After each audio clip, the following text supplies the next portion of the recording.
It was just past midnight when Ethan walked behind the old, broken church on the edge of town. Cold wind cut through his jacket, and rain tapped against the roof like quiet footsteps. He wasn't there to pray, just to dump some old scrap from his repair shed. The church was long abandoned. Walls were cracked, windows broken. No one came here anymore. It was dark and silent, just like every night, but tonight something felt wrong. As Ethan moved toward the back alley, where the garbage pile usually sat, he heard it. A faint sound, barely more than a whisper, a whimper, like someone crying quietly in pain. He stopped, heart thumping. Then slowly, he stepped forward and moved his flashlight across the pile of metal and junk, and froze. There, lying on the cold stone ground, was a girl. She was almost naked, her thin body wrapped in nothing but a torn cloth. Her skin glowed faintly under the moonlight, a soft silver shimmer. Her long hair was pale and wet, stuck to her face. Her eyes were shut tight, lips blue from the cold. She was not human. Ethan's breath caught in his throat. For a few seconds he couldn't move. He had heard rumors of alien visitors in hidden places, of secret crash landings, of strange lights in the sky, but he had never seen one. And this girl looked so fragile, so lost. He knelt beside her. Her body trembled. She was freezing. "Hey," he whispered, unsure if she could hear him. "Can you hear me?" Her eyes opened, just barely. They were bright violet. They looked at him not with fear, but with hope. She tried to speak, but only a soft gasp escaped her mouth. Ethan took off his jacket without thinking and wrapped it around her. "I've got you," he said. "Don't worry, you're safe now." He gently lifted her in his arms. She was too light. She didn't fight or resist, only leaned into his chest, trusting a stranger. Rain fell harder as he carried her across the field, heading to his little home near the woods. His house was small, cluttered with tools and parts from the repair jobs he did for the locals. But it was warm inside. He laid the girl on the couch, turned on the heater, and grabbed a dry blanket. He looked at her again. She had strange markings across her collarbone, glowing lines like tattoos. They pulsed gently, like heartbeat light. Something about them looked important. He gently wiped her face with a towel. "What happened to you?" he murmured. "Where did you come from?" She opened her eyes again, weaker this time. She tried to sit up, but her body wouldn't listen. "Don't move," Ethan said, pressing her back gently. "Just rest, you're safe here." She looked around, eyes scanning the room. Then in a soft, broken voice, she said a word he didn't understand. "Thren. Dora. What is that?" She raised her hand weakly and pointed to her chest. Her fingers touched the glowing lines. Then she touched her lips and with trembling breath whispered, "They will come." Ethan leaned in. "Who will come?" She shook her head, eyes wide. "They will find me, if light, not stop." Suddenly, her body went limp. She fainted. Ethan panicked and checked her breathing, still alive. He grabbed a blanket and wrapped it tighter. But the glowing lines on her chest kept pulsing. Brighter now. He remembered something. In his workshop, he had an old med scanner meant for basic bio readings. Maybe it could tell him what was wrong. He ran to the shed, grabbed the scanner, and brought it back. He placed it on her arm and turned it on. The device beeped, scanned, then flashed red. High-value genetic marker detected. Bloodline classification, royal, planet code, unknown. Warning, tracked entity. Ethan's eyes widened out. Royal? He stared at her glowing body. She wasn't just any alien. She was someone important. Someone powerful. Maybe even dangerous. But right now, she looked like a lost girl. Cold and helpless. He sat beside her, confused, afraid, but also angry. Whoever left her like this didn't deserve her. Suddenly, the scanner blinked again. A silent signal. It had been detected. Someone out there had received her location. Ethan looked at the alien girl on his couch, then toward the door, then back at her. "Don't worry," he said softly as rain hit the windows harder. "I won't let them take you." Asterisk. The scanner's red warning still blinked when Ethan yanked its cable free and slammed it into the wall. Sparks flew. But the message was clear. Tracked entity. Royal bloodline detected. Ethan stared at the alien. Girl lying on his couch, breathing slowly under the heavy blanket. She looked so peaceful now. But the machine said she wasn't just an alien. She was royalty, and someone out there was tracking her. He stepped back, shaken. His heart thudded. He'd only meant to help someone in need. Now he was hiding a girl who might start a war. He walked to the kitchen, grabbed his old communicator, and stared at it. Should he report her? He remembered her voice, weak but begging. "They will find me." Ethan put the communicator down. No, he wouldn't betray her. Not after seeing the fear in her eyes. Instead, he turned back and studied the glowing markings on her chest. They weren't just random, they were symbols. Circles, lines, points, almost like a star map. And at the center, one mark pulsed brighter than the others, shaped like a crown with fire beneath it. He pulled out his old tablet, opened an Interstellar Archive app he'd downloaded out of curiosity years ago. He had to bypass half the security just to get inside. He typed what he could remember from the scanner's alert. Bloodline classification. Royal. Planet code. Unknown. A few moments later, results popped up: fragmented files, old reports, rumors. One phrase appeared again and again. House Seilerin, lost blood of the flame throne. Most believed it was a myth. A royal house destroyed centuries ago in a betrayal. A hidden daughter. A rebellion. Ethan stared at the sleeping girl. Was she the last heir to a dead empire? Just then, she stirred. Her eyes fluttered open, still glowing violet. She looked around, confused but stronger than before. "It's okay," Ethan said softly. "You're safe here, for now." She tried to sit up. "Where am I?" Ethan hesitated, then replied, "Earth, a small town. Behind an old church." She blinked, unsure. Then she touched her chest where the mark glowed. "The flame, it burns still?" Ethan nodded. "You were freezing when I found you. I wrapped you up, tried to help." She looked at him, truly looked at him, like she couldn't believe someone would do that. "I'm Ethan," he said, sitting beside her. "And you are?" She hesitated, then whispered, "Solari, of Seilerin." Ethan sucked in a breath. "The lost house. It's real." She looked down at the glowing symbol. "I thought it was gone. They said I was the last mistake. I ran, but the seal cannot be hidden." "Seal?" he asked. She nodded. "My blood, it calls to the old throne, to the wrong people."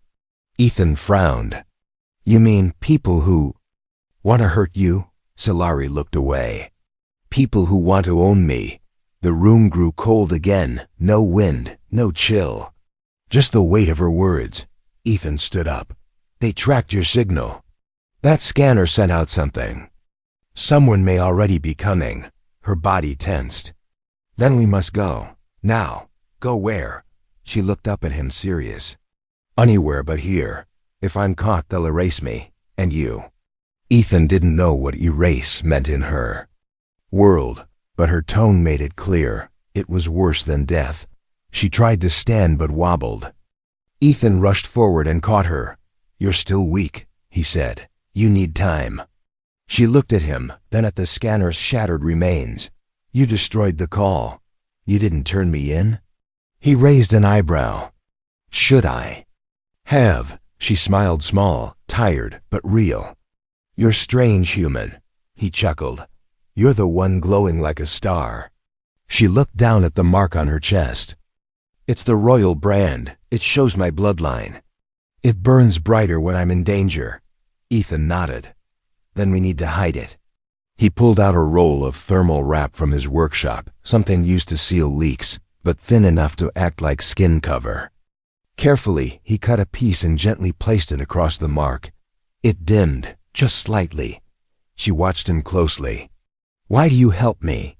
Ethan paused, then said, "Because someone left you in the cold to die, and I'm not that kind of man." For a moment she was silent. Then she reached into the cloth around her waist and pulled out a small silver shard, no larger than a coin. "This is the only piece I could save," she whispered. "It's the heart core of my ship. My people will come for this, and me." Ethan held the shard. It was warm, humming like a heartbeat. He slipped it into a small lead case and sealed it. "Then they won't find it." Suddenly his window lit up. A red beam scanned the outside of his house, passing like a ghost. Both of them ducked. Solari grabbed Ethan's arm, whispering in panic, "They've found us." The air changed before the attack. Not just the cold wind or the silence, but something deeper. A stillness that made the trees hold their breath. Ethan stood by the window, barely blinking, while Solari crouched beside the old sofa, clutching the wrapped blanket around her like armor. A red scanning beam had passed across the window 20 minutes ago. Since then, nothing. No sound, no movement. Just silence thick enough to crush bone. Then it came. A thunderclap cracked through the sky, and the walls of Ethan's home shook. A second later, blinding white lights lit up the front yard. Wind roared as something massive hovered above the trees, its shadow stretching across the house like a hand ready to crush. Ethan grabbed his tool belt. It wasn't a weapon, but it had hammers, cutters, and a plasma drill. It was all he had. Solari grabbed his hand. "You must leave me," she whispered. Ethan turned, fire in his eyes. "You think I'd run while they take you? Not a chance." She looked at him as if she'd never seen a human before. Maybe not one who would stay. Outside, the ship's engines powered down. The light dimmed. Then came the sound of boots. Not military. Not local police. Heavy, synchronized, and fast. Ethan peered through the crack in the curtain. 4 tall figures in black armor moved through the fog-smooth helmets. No faces. Their steps made no noise, but the grass beneath them burned with each touch. He turned back. "They're not here to talk." Solari's voice trembled. "Royal assassins, my uncle's men. If they find me, they'll burn this entire town, just to erase the story." Ethan's mind raced. Then he remembered the tunnels. Behind the church, there was an old tunnel network. It had been built long ago by smugglers and forgotten by everyone except Ethan. He grabbed Solari's hand. "Come on, we're not staying here." They slipped out the back door, boots soft on the wet ground. Ethan led her through the woods, using moonlight and memory. The sound of the ship hummed behind them, low and angry. A sudden thud made them freeze. One of the armored figures landed ahead of them, blocking the path. Ethan raised his plasma drill. "Back off." The assassin didn't respond. It rushed him. Ethan dodged sideways as the armored attacker swung its blade. He activated the drill and slammed it into the assassin's side. Sparks flew. The assassin staggered back, armor sizzling. Ethan shouted, "Run!" Solari darted through the trees as Ethan stayed behind, swinging the drill like a sword. The assassin struck back, slicing his shoulder. Pain burned through Ethan's arm, but he didn't fall. With one final twist, Ethan rammed the drill deep into the attacker's side. The armor cracked with a burst of smoke. The assassin collapsed. Ethan stumbled forward, bleeding but alive. He found Solari at the tunnel entrance, hidden behind the stone base of the church's back wall. Moss had covered the old hatch, but Ethan knew the lock. He pressed a hidden button beneath a stone, and the hatch hissed open. They slipped inside just as another explosion lit up the forest behind them. Inside the tunnel, it was damp, narrow, and pitch dark. Ethan flicked on his flashlight. The walls were lined with old tech panels and rusted pipes. Solari whispered, You knew this place? Ethan nodded. My grandfather used to say it was built for rebels. Guess it's being used for that again. They moved through the winding tunnels. The further they went, the more her legs shook. Ethan could tell she was close to collapsing again. We'll stop here, he said, opening a side chamber. It was once a smuggler's hideout, still had old blankets and battery lights. He sat her down gently. She looked at him through tired eyes. You fought them, she said softly. No armor. No weapons. You didn't run. He smiled through the pain in his shoulder. Never really liked running. She reached forward and touched his wound. A glow pulsed from her fingers, gentle blue light. In seconds, the bleeding stopped. You have healing powers too now? He asked, amazed. She shook her head. Not powers, just memory. I remembered the old touch.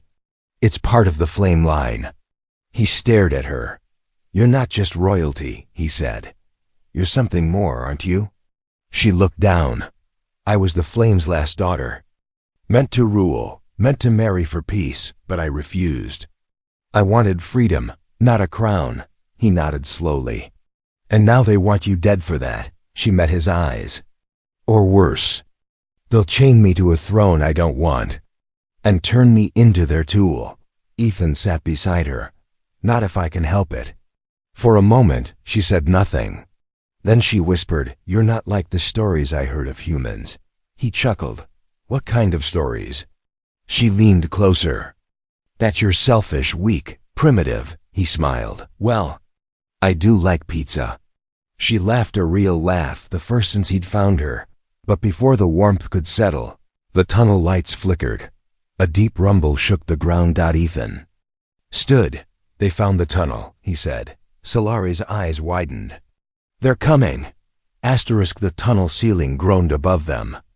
Bits of dust rained down as the earth trembled. Ethan grabbed Solari's hand.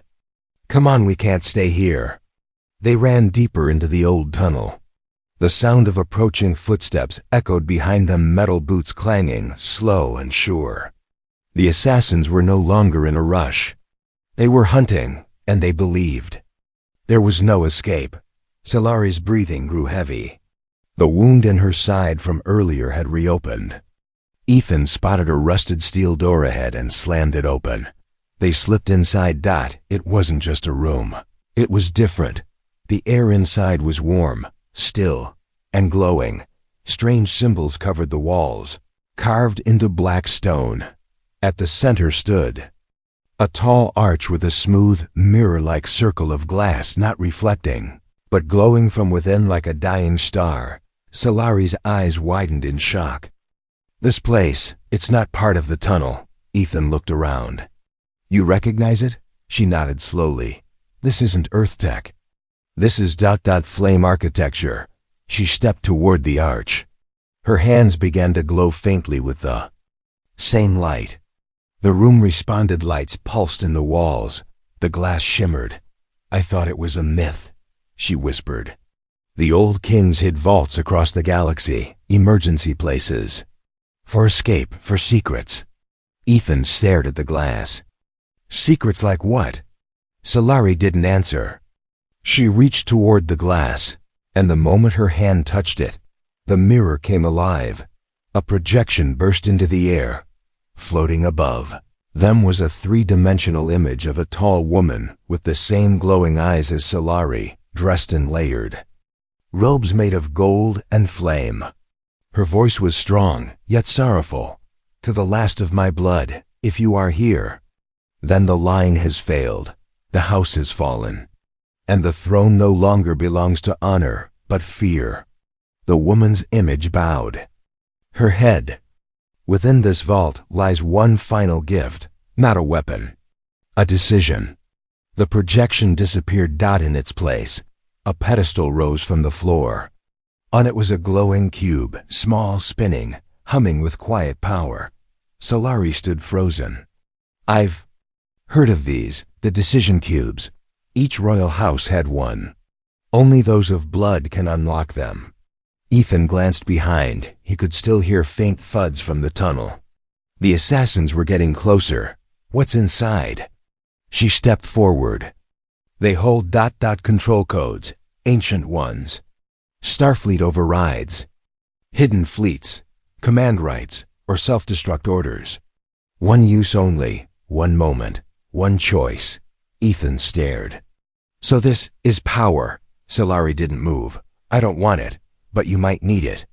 She looked at him tired, afraid, proud.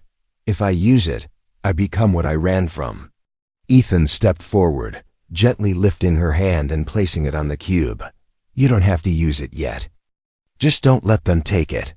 She nodded. The cube glowed red, then blue, then green, then stopped. A low tone rang out. The vault had accepted her, but at that moment, boom! The door behind them shattered, smoke poured in.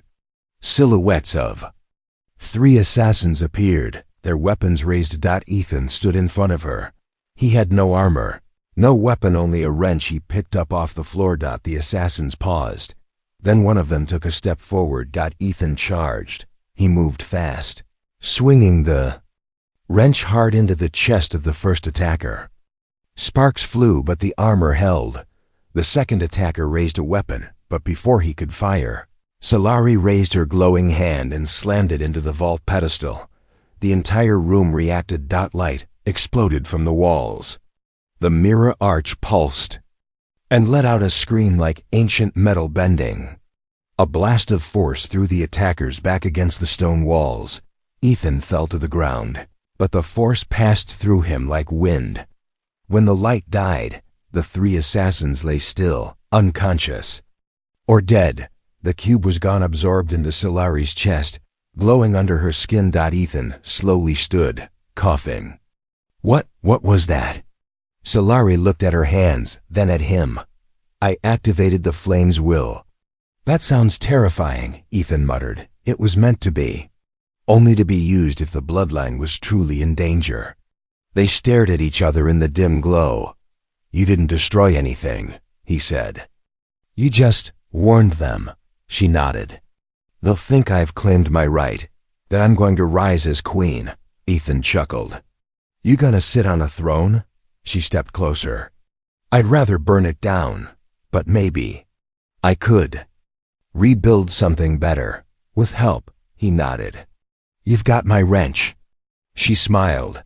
Then a sound echoed from the tunnel again, this time different. Ships. Bigger ones. Ethan heard it first, a deep, vibrating hum rising from the tunnels behind them. Then came the low, sharp pulses of energy boots, many of them. Not just assassins this time, a drop legion. He looked at Solari. Her eyes said everything. They sent an army. Outside, the night sky lit up with streaks of gold as ships descended through the clouds like arrows on fire. The ground shook under their boots. The trees trembled. A wave of fear hit Ethan's chest, but it didn't break him. Turn to Solari. We hold them here. If they take you, everything's over. She stared at him. You are only one man. He smiled. That's usually where humans surprise people. The old royal vault had more than just secrets, it had supplies. Ancient crates of forgotten tech, energy cores still active, and fragments of defensive systems designed for escape. Ethan moved fast, yanking wires, linking cables, strapping broken panels together. Solari helped, breathing heavy but focused. She powered what she could, guiding him on what not to touch. One panel sparked and nearly blew the ceiling. Maybe not that one, Ethan said, coughing. Together they turned the chamber into a battlefield. By the time the outer door opened again, they were ready. The first wave entered fast, 12 soldiers in dark silver armor, eyes glowing red. They raised weapons. Boom. Ethan triggered the energy trap by kicking a panel. A pulse of light burst from the walls, disrupting circuits and frying tech.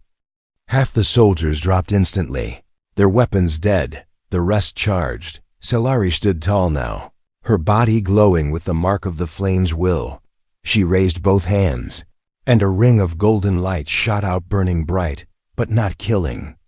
Instead, it pushed the soldiers back, pinning them against the walls like gravity had flipped sideways.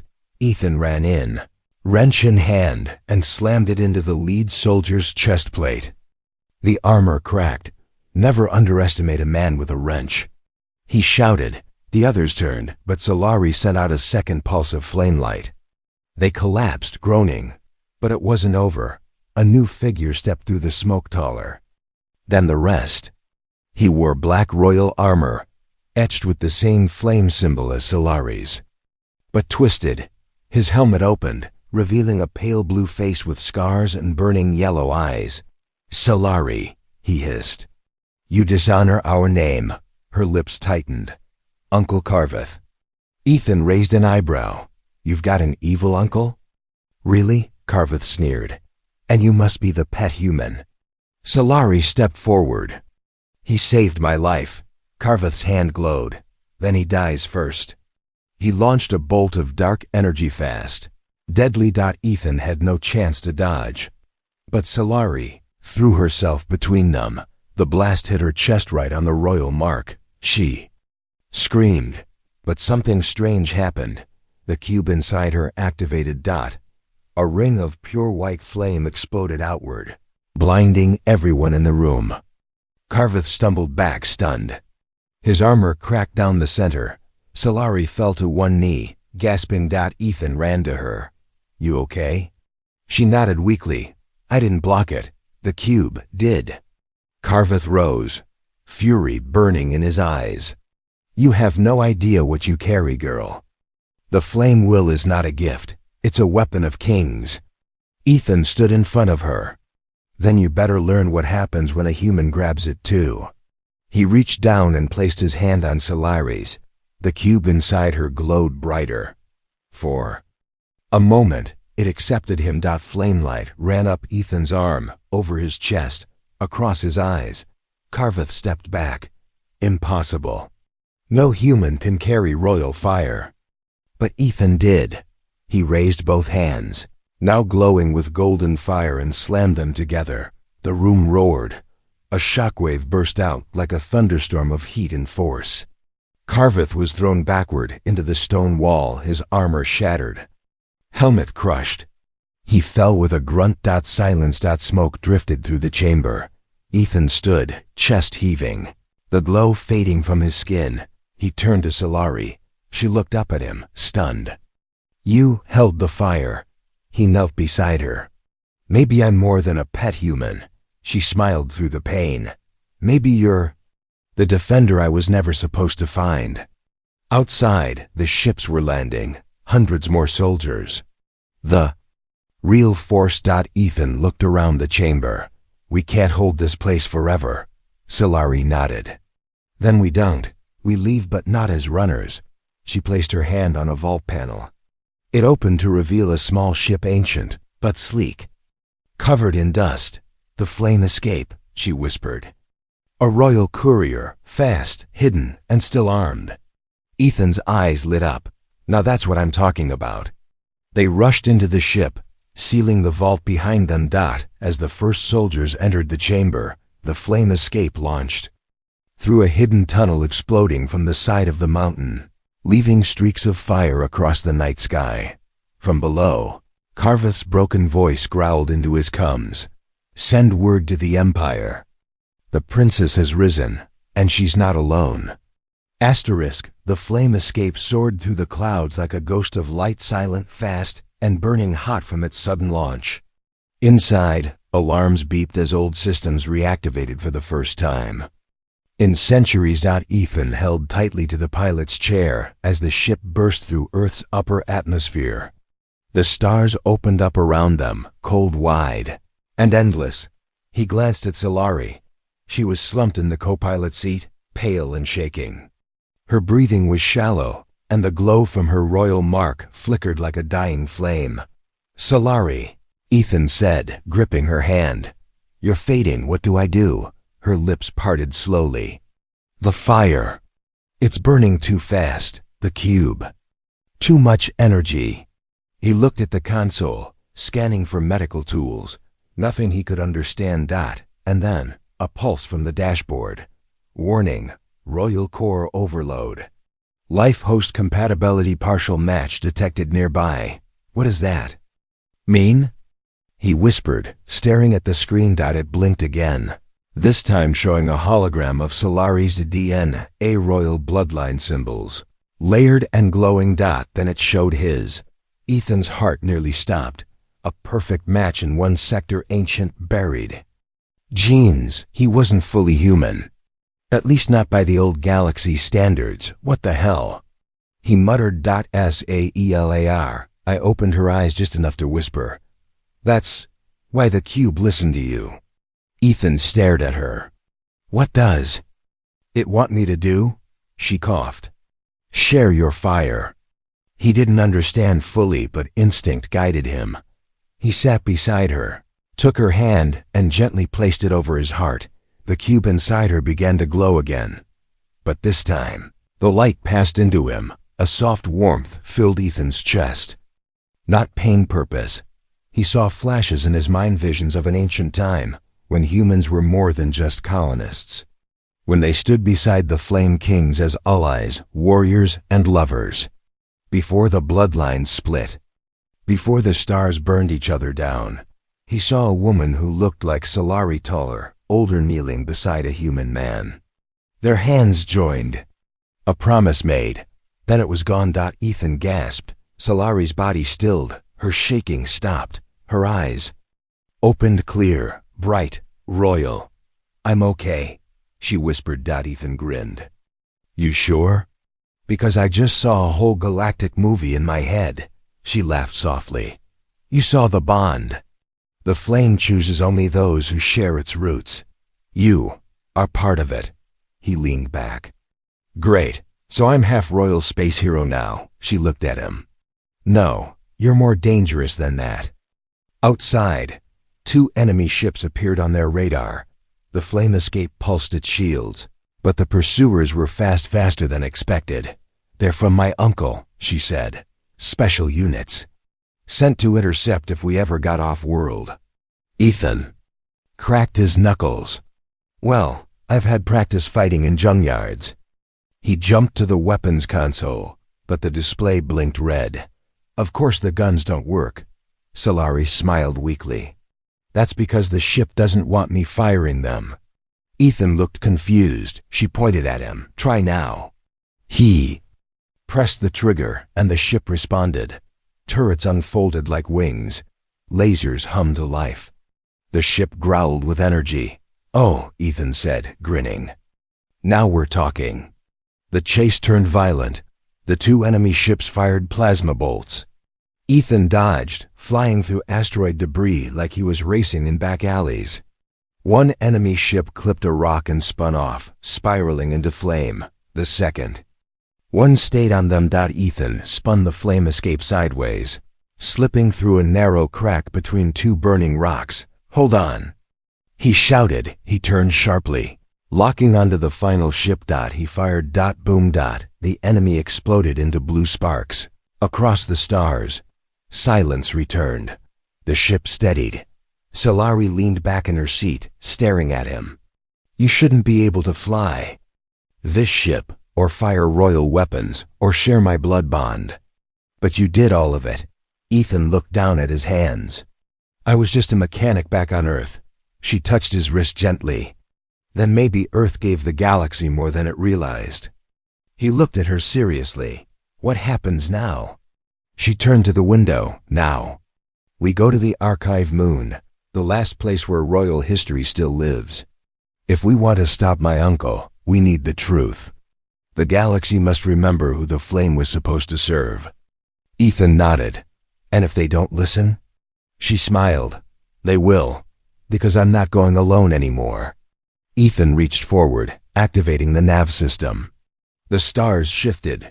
But behind them, far across the galaxy, Carveth stood in a dark command ship, staring at a screen. He had seen the battle, seen the bond form. He turned to his generals. Send the full fleet. We burn everything between her and that Archive Moon. The Archive Moon drifted silently above a dead star, its pale surface cracked, but glowing with hidden light. Once the heart of royal knowledge, it now stood forgotten, locked for centuries. But not to her. Solari stood at the edge of the ships. Open ramp, wind from the moon's thin atmosphere brushing through her silver hair. Beside her stood Ethan, armored not in steel, but in the fire-bonded courage he had earned through every choice dot as they stepped onto the moon's ancient stone. Bridge, the ground pulsed under their feet, responding to her blood. Doors older than memory creaked open. The last royal vault welcomed her home. Inside was not a throne, but a hall of voices. Holographic flames hovered in the air, each one a record of the past. The kings, the betrayals, the empires, and the pain. Solari turned to Ethan. This is where the truth lives. He nodded. Then it's where your uncle falls. But they weren't alone. Carveth's fleet came in fast black cruisers with red engines, surrounding the archive moon like wolves circling a wounded lion. From the largest vessel, Carveth stood on the command deck, wearing his battle robes. Voice like thunder. You cannot run, Solari. You are my blood. Return, and I may let the human die quickly. She stood at the center of the archive's core chamber, raising her chin. You forgot something, Uncle. The sky above cracked. Open a signal beacon burst into life. The archive moon lit up with golden fire. Holograms of past rulers stood in the sky like ghosts reborn. Words spread through galactic tongue channels. The last heir of the flame has returned. Across the galaxy, exiled houses watched. Resistance fighters tuned in. Even slaves on mining. Moons paused their labor to hear her voice. And Solari spoke. I am Solari of House Selarin, she said, voice strong, echoing through space. I was thrown away, hunted, branded a traitor to silence my refusal. But the fire was never yours to use for chains. She pointed up. And this man beside me, Ethan of Earth, chose to defend me not for a crown, but because it was right.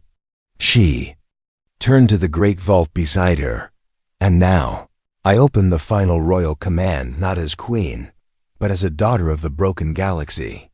Let truth decide who rules.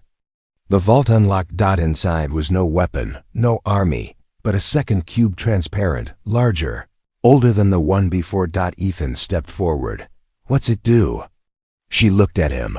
It broadcasts the will of the flame. It chooses who leads if. Blood alone is not enough. Carveth screamed through the coms. Do not touch that cube. You'll destroy thousands of years of rule. Solari smiled. That's the idea. She placed her hand on the cube. Nothing happened. She looked at Ethan. He stepped forward. His hand joined hers. The cube burst into light. Across space, screens lit up. Ships paused. Soldiers lowered weapons. A voice older than empires spoke from. The cube, calm, powerful. One of blood, one of courage. Together hold the will. Let the galaxy decide. Every citizen, every leader watching was given a choice. Their ships, screens, and minds open to one question. Do you follow fear or fire? The vote was silent, but the answer roared. From every edge of the galaxy, the fire responded. Not to Carveth. Not to the old crowns, to her. To them, the archive moon sent out a pulse like a heartbeat, restarting the galaxy. Carveth's fleet began to break apart. His soldiers stopped obeying, and then he arrived, not to surrender, but to kill. He landed on the moon's surface with his elite guard. Ethan stepped out to meet them. You really want to do this? He asked. Carveth pulled a blade of red fire from his belt. Yes, Ethan cracked. His knuckles. Good, so do I. The battle was fierce, flames and blades clashing under a burning sky. Ethan, guided by the cube's light, fought not like a soldier, but like a man who refused to kneel. When Carveth tried to strike Solari, Ethan dove in front of her, taking the hit. But something happened. His blood touched the stone, and the moon answered. Light rose from the ground, wrapping Ethan in armor forged from flame and memory. He stood reborn in a glowing suit with the ancient mark of earth flame bond across his chest. Carveth stepped back in horror. You're not even royal. He shouted. Ethan raised his hand. No, I'm human. Then he struck. One punch shattered Carveth's blade. Another broke his armor. The final blast sent him crashing to the ground, where the fire wrapped him like chains. He was done. Solari ran to Ethan as he stumbled. You okay? She asked. Winced. I think my spine's arguing with me, but yeah. She laughed through tears. You just defeated the most feared man in my galaxy. He looked around. Not bad for a guy who fixes tractors. She leaned in close. You didn't. Fix this, you changed it. They stood together, firelight dancing around them, as the galaxy listened, not to fear, but to hope.